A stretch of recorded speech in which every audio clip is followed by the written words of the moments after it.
मसीह में प्रिय बाइबल के शुभ संदेश सुनने वाले सभी भाई बहनों का आज की पवित्र बाइबल वचन मनन में हार्दिक स्वागत है। आइए वचन में जाने से पहले आपसे हमारा निवेदन है कि अगर आप चैनल में नए हैं तो सब्सक्राइब करना ना भूलें। आइए आज हम लूका रचित सुसमाचार अध्याय 11 का 14 से 23 वचन का विस्तृत मनन करेंगे। लूका 11 14 से 23 बाइबल का यह अंश यीशु मसीह की ईश्वरीय शक्ति, बुरी आत्माओं पर उनका अधिकार और उनके विरोधियों द्वारा उनके कार्यों की गलत व्याख्या पर केंद्रित है।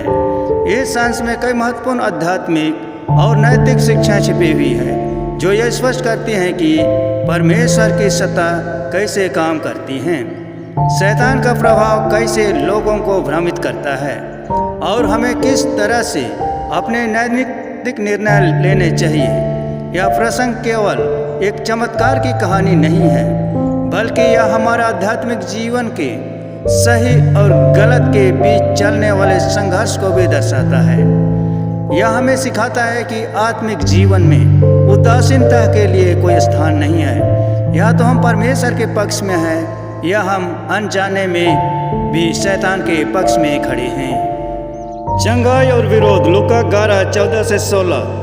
यीशु एक गूंगे को, जिसमें दुष्ट आत्मा थी, निकाल रहा था। जब वह निकल गई तो गूंगा बोलने लगा और लोग अचंभित हुए।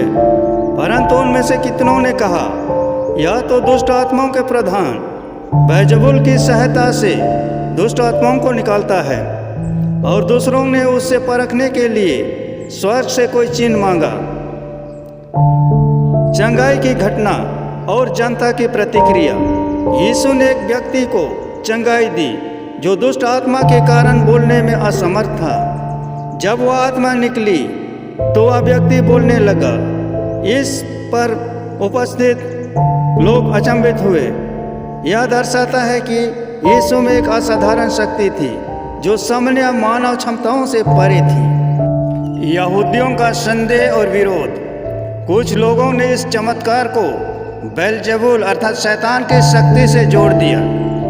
बेलजेबुल यहूदियों की मान्यता में दुष्ट आत्माओं का प्रधान था।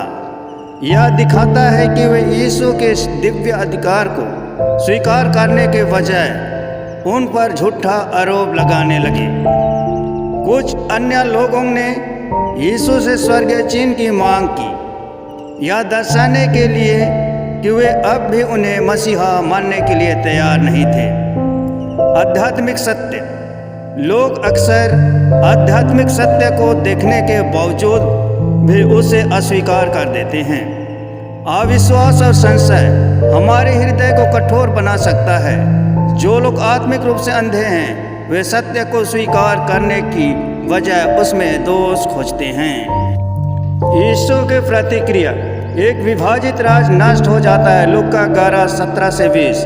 परंतु उसने उनके विचार जानकर उनसे कहा, जो राज आपस में विभाजित हो जाता है वह उजड़ जाता है और घर पर घर गिर पड़ता है। यदि शैतान अपने ही विरोध में विभाजित हो गया तो उसका राज कैसे स्थिर रहेगा?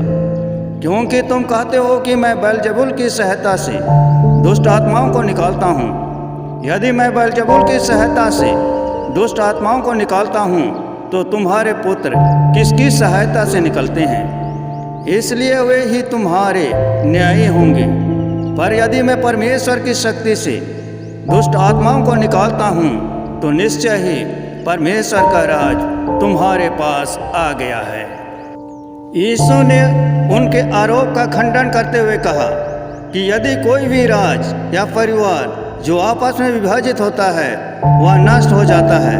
यदि शैतान अपने ही एजेंटों को निकाल रहा होता है तो वह अपने ही खिलाफ काम कर रहा होता। परमेश्वर का राज आ गया है। यीशु स्पष्ट कहते हैं कि उनकी शक्ति शैतान से नहीं बल्कि परमेश्वर से आती है। यह एक महत्वपूर्ण घोषणा है कि यदि वे परमेश्वर की शक्ति से दुष्ट आत्माओं को निकालते हैं तो इसका अर्थ है कि परमेश्वर का राज अब मनुष्यों के बीच प्रकट हो गया है। बलवान और अधिक बलवान। लूका 11 21 से 22। जब कोई बलवान व्यक्ति पूरी साज सजा के साथ अपने घर की रखवाली करता है तो उसका धन सुरक्षित रहता है। परंतु जब कोई उससे अधिक बलवान आकर उसे हरा देता है तो उसकी साज सजा छीन लेता है जिस पर वह भरोसा करता था और उसकी लूट बांट लेता है। शैतान बनाम मसीह।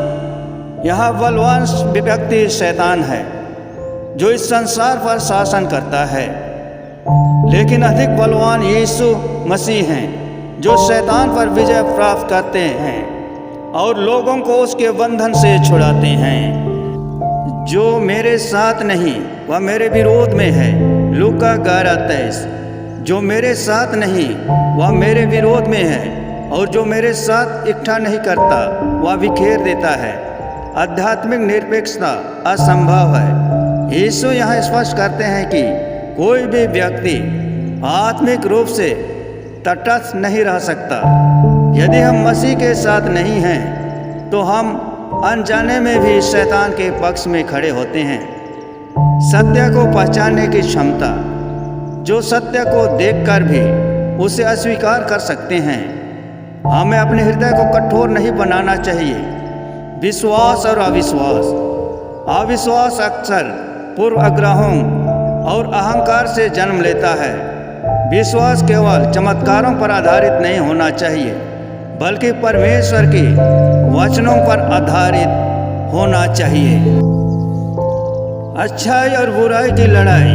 यीशु और शैतान के बीच एक सतत आध्यात्मिक युद्ध चल रहा है। हमें यह सुनिश्चित करना चाहिए कि हम सही पक्ष में खड़े हैं या नहीं। परमेश्वर की शक्ति को स्वीकार करना। हमें यह समझना चाहिए कि केवल परमेश्वर ही हमें शैतान से बचा सकते हैं। हमारी अपनी शक्ति अपर्याप्त है।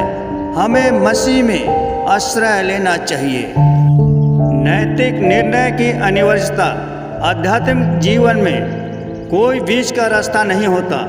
यदि हम मसीह के साथ नहीं हैं तो हम स्वतः ही उनके विरोध में खड़े हो जाते हैं। लूका 11:14-23 हमें आध्यात्मिक निर्णय लेने की अनिवार्यता, परमेश्वर के राज की वास्तविकता और शैतान के प्रभाव से मुक्त के बारे में सिखाता है। यह खंड हमें आमंत्रित करता है कि हम मसीह के साथ खड़े हों और उनके सत्य को अपने जीवन में अपनाएं।